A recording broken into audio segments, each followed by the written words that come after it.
So we can start this time around. We are moving to the next series. We use your concepts.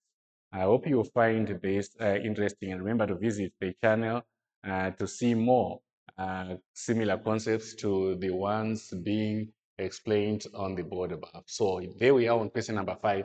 Write 0.8 as a fraction. So we are saying as a fraction, it gives us 8 over 10.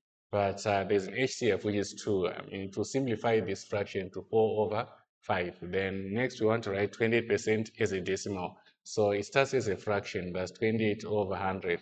And remember, when we are dividing by a multiple of 10, we just look at the number of zeros. There are 2, so it means our comma will move from this point to the left 1, 2 steps, then it will be here. So that will give us 0.28. Then the next problem, we want to write 4,876 correct to the nearest 100. So we'll make a decision using tens. If it's 5 and above, it means the predecessor, which is 8 there, will increase by 1. So in essence, we have 4,900.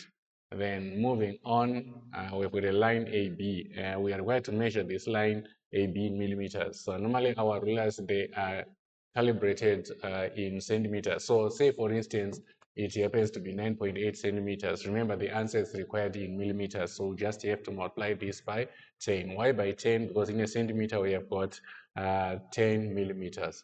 So that will result in 98 millimeters there. So that was the conversion I was putting. So this will give us 98. Right, so moving on, I've got a travel graph, and this travel graph is showing us an object moving, and our distance is presented here on the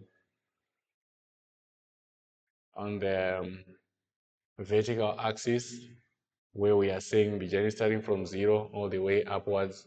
We try and restructure our diagram because it moved a bit. Yeah, I think it's better this way. So we are saying from here 0, I mean, still moving. Why is moving? Right, means I haven't selected the pen properly. Let's see. If I select the pen, I think now it's fine. There is 0.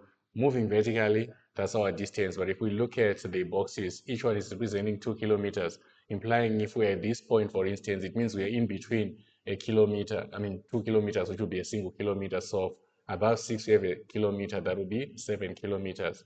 And when we look at the horizontal, where we have time, we've got 1, 2, 3 squares, they give us 30 minutes. So it means each square in essence is 10 minutes.